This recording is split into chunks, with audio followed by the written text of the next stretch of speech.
अस्सलाम वालेकुम वरहमतुल्लाहि वबरकातुहू। कैसे हैं आप लोग? उम्मीद करते होंगे कि अल्लाह के रहम करम से आप लोग खैरियत से होंगे। अल्लाह पाक से दुआ है कि अल्लाह आपकी हर परेशानी, हर मुसीबत, हर दुख तकलीफ़ दूर करे और अल्लाह आपको हर परेशानी, हर मुसीबत से बचाए।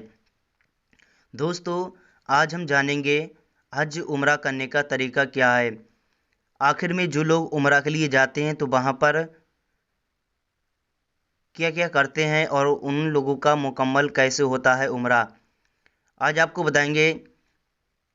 स्टेप बाय स्टेप उम्रा करने का तरीका क्या है। दोस्तों, जब दुनिया भर के मुसलमान वहाँ पर हज यात्रा या उम्रा के लिए जाते हैं तो वो लोग कितना रुपए खर्च करके जाते हैं तो आपको ये भी बताएंगे। तो बस आपको इस वीडियो को बिना स्किम किए पूरा देखें। वीडियो को लाइक करें, अपने दोस्तों को शेयर करें, चैनल को सब्सक्राइब करें। और दोस्तों, ये भी बताएंगे हज से कितना अलग है उम्रा, और उम्रा किस टाइम करना चाहिए, हज किस टाइम करना चाहिए, उम्रा करने का टाइम क्या है और हज करने का टाइम क्या है। तो आपको बताते चलें कि इस्लाम धर्म और अल्लाह की इबादत में यकीन रखने वाले लोग उम्रा के लिए मक्का शहर जाते हैं और अपने गुनाहों की माफ़ी मांगते हैं। जी हाँ दोस्तों, जो अल्लाह पर यकीन रखते हैं, अल्लाह की इबादत करते हैं, वही लोग उम्रा के लिए यानी कि मक्का शहर जाते हैं। दोस्तों, वहाँ पर जाकर जितने भी लोग उम्रा के लिए जाते हैं तो वहाँ पर अपने गुनाहों की माफ़ी मांगते हैं। आखिर में क्या होता है उम्रा और ये कैसे होता है मुकम्मल, चलिए आपको बताते हैं। दोस्तों, दुनिया में देखा जाए तो हर धर्म में पूजा पाठ करने का अपना एक अलग तरीका होता है। जैसे हिंदू धर्म में ईश्वर की प्रार्थना करने के लिए जिस तरह से हिंदू लोग वहाँ पर मंदिर पर जाते हैं, ठीक उसी तरह की जाती है। ठीक उसी तरह से इस्लाम को मानने वाले उम्रा करते हैं और हज पर जाते हैं। जिस तरह पूजा पाठ करने में मन को शांति मिलती है, ठीक उसी तरह से उम्रा करके इस्लाम के सामने वाले सुकून पाते हैं। जो इस्लाम को मानते हैं वो सुकून अपना पाते हैं। उम्रा करने के लिए लोग सऊदी अरब के सबसे पुराने और पवित्र शहर मक्का जाते हैं। नेता अभिनेताओं से लेकर एक आम मुसलमान तक, हर वो इंसान जो आर्थिक रूप से अक्षम और अल्लाह की इबादत में यकीन रखता है वो उम्रा के लिए ज़रूर जाता है। जी हाँ दोस्तों, जो लोग अल्लाह पर यकीन रखते हैं तो वही लोग मक्का शहर जाते हैं। वही दोस्तों, हज से किस तरह अलग होता है उम्रा। उम्रा देखा जाए तो किसी भी टाइम साल में आप किसी भी टाइम कर सकते हैं, लेकिन हज जो होता है वो बकरीद के कुछ दिन पहले ही होता है। आप वो उम्रा किसी भी टाइम साल में किसी भी टाइम कर सकते हैं, लेकिन जो उम्रा का जो खर्चा आता है वो 65 से 85 हज़ार रुपये तक आ जाता है साल में, अगर आप किसी टाइम करते हैं। दोस्तों, रमज़ान में देखा जाए तो थोड़ा महंगा पड़ जाता है, 1 से 1.5 लाख रुपए तक का खर्चा आ जाता है। वही दोस्तों, एक हाजी का भी खर्चा देखा जाए तो एक हाजी का खर्चा 3,60,000 रुपये आता है, 3 से 4 लाख रुपए आ जाता है। वही दोस्तों, औसत के हिसाब से देखा जाए तो 4 से 5 लाख रुपए एक हाजी का लग जाता है। बहुत से काम करवाने होते हैं उन लोगों को, जैसे खाना पीना, वहाँ पर जाते हैं, फाता लगवाते हैं, हज के लिए न्याज कराते हैं। तो देखा जाए तो 4 से 5 लाख रुपए एक हाजी का खर्चा आ जाता है। और वही दोस्तों, अगर आप रमज़ान में उम्रा करते हैं तो उम्रा थोड़ा महंगा पड़ जाता है, 1 से 1.5 लाख रुपए तक का खर्चा आ जाता है। वही दोस्तों, क्या होता है उम्रा करने का तरीका। जब हाजी लोग हज पर जाते हैं तो उम्रा कैसे करते हैं। दोस्तों, जब हाजी लोग वहाँ पर जाते हैं तो मक्का की ज़ियारत को उम्रा कहा जाता है। जी हाँ दोस्तों, मक्का की ज़ियारत को उम्रा कहा जाता है। उम्रा हज का ही एक छोटा रूप है। अल्लाह की इबादत करने वाले और अपने गुनाहों की माफ़ी मांगने के लिए मुसलमान उम्रा के लिए जाते हैं। उम्रा का मतलब आबादी वाली जगह से है जहाँ एक साथ बड़ी आबादी इकट्ठा होती है। दुनिया भर के मुसलमान वहाँ पर इकट्ठा होते हैं और अपने गुनाहों की माफ़ी मांगते हैं। वहाँ पर अल्लाह से रो रो रो कर वहाँ पर दुआ करते हैं। वही दोस्तों, उम्रा करने से इंसान को अपने जीवन भर के पापों से मुक्ति मिल जाती है। जीवन भर में जिस इंसान ने जितने भी गुनाह किए होते हैं, अल्लाह उनको पाक साफ कर देता है और अपने गुनाहों को उनके गुनाहों को बख्श देता है।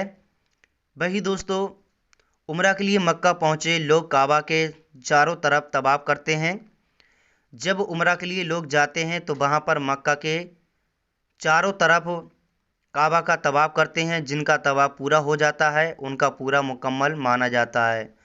उम्रा के दौरान कुरान पढ़ी जाती है और अल्लाह की इबादत सच्चे मन से की जाती है। उम्रा के बाद जब आपका 7 चक्कर खाना काबा के हो जाएं तब आपको कुरान पढ़नी है। अगर आपको कुरान नहीं पढ़ मिलता है, यानी कि आप कुरान नहीं पढ़े हुए हैं, तो वहाँ पर दरूद शरीफ पढ़ सकते हैं, नमाज अदा कर सकते हैं। दोस्तों, कुरान के बदले आप दरूद शरीफ पढ़ सकते हैं। वही दोस्तों, कुरान पढ़ने के बाद फिर आपको नमाज अदा करनी होगी सच्चे मन से। जी हाँ दोस्तों, सच्चे मन से नमाज अदा करने के बाद फिर आपको अल्लाह की इबादत से सच्चे मन से आपको दुआ करनी होगी। जो भी आपकी दिल में दुआ है, जो भी आप दुआ मांगना चाहते हैं, तो आप दुआ अच्छी तरीके से मांग सकते हैं। इंशाअल्लाह आपकी दुआ कबूल होती है। भाई दोस्तों, उम्रा के लिए क्यों जाते हैं मक्का मदीना दुनिया भर के मुसलमान? अब बात यह है कि जब दुनिया भर के मुसलमान वहाँ पर उम्रा हज के लिए क्यों जाते हैं, चलिए आपको बताते हैं।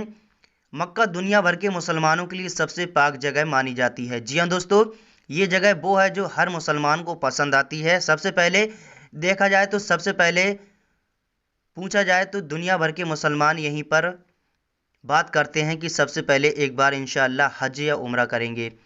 दोस्तों, दुनिया भर के मुसलमान मक्का दुनिया भर के मुसलमानों के लिए सबसे पाक जगह मानी जाती है। इस्लामिक मान्यता के मुताबिक मक्का वो जगह है जहां पर इस्लाम धर्म की पाक किताब कुरान पैगंबर हजरत मोहम्मद साहब के सामने प्रकट हुई थी। यही वजह है कि इस पवित्र जगह पर दुनिया भर के मुसलमान अल्लाह की इबादत और अपने गुनाहों की माफ़ी मांगने आते हैं। इन दिनों में ज़्यादातर मुसलमान हज उम्रा के लिए जाते हैं। देखा जाए तो साल भर में दुनिया भर के मुसलमान वहाँ पर उम्रा करते हैं, लेकिन जो हज होता है वो बकरीद के कुछ दिनों बाद ही उम्रा के लिए दुनिया भर के मुसलमान आते हैं। किन किन देशों से आते हैं मुसलमान हज उम्रा के लिए? दोस्तों, सबसे ज़्यादा ऑस्ट्रेलिया, मलेशिया जैसे तुर्की, अफ़गानिस्तान, पाकिस्तान, बांग्लादेश, इंडिया, सबसे ज़्यादा आबादी वाले देश से इंडोनेशिया से आते हैं। जी हाँ दोस्तों, दुनिया भर के मुसलमान सबसे ज़्यादा उम्रा हज के लिए मलेशिया से आते हैं। वही दोस्तों, हज से कैसे अलग है उम्रा? जी हाँ दोस्तों, देखा जाए हज और उम्रा दोनों के लिए ही एक मुसलमान ही हज और उम्रा दोनों के लिए ही मुसलमान सऊदी अरब के सबसे पुराने शहर मक्का जाते हैं। चाहे हज करने के लिए जाएं या फिर उम्रा के लिए जाएं, वहाँ पर ही जाते हैं हज उम्रा के लिए। सऊदी अरब के सबसे पुराने शहर मक्का शहर जाते हैं।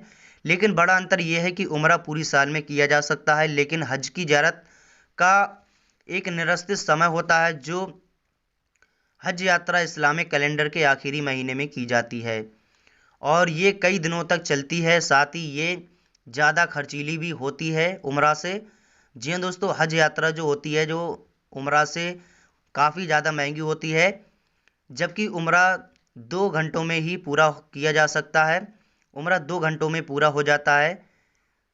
उम्रा के लिए जाना हज की तुलना में सबसे भी सस्ता भी होता है।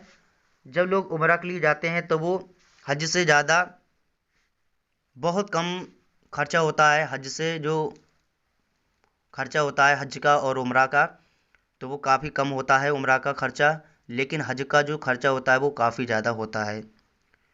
जो लोग हज पर जाते हैं तो वहाँ पर अल्लाह पाक से दुआएं करते हैं, अपने गुनाहों की माफ़ी मांगते हैं। ज़िंदगी में जितने भी उन लोगों ने गुनाह किए होते हैं अल्लाह पाक उन्हें पाक साफ कर देता है और उनके गुनाहों को बख्श देता है। और वहाँ पर जो जो लोग दुआएं करते हैं इंशाअल्लाह उनकी दुआएं कबूल होती है। सच्चे मन से जो भी दुआ करते हैं तो अल्लाह पाक अपनी बारगाह में उनकी दुआओं को कबूल कर लेता है। दोस्तों, अल्लाह पाक से दुआ है कि अल्लाह पाक आपको भी और हमको भी हज करने की तौफीक अता फरमाए।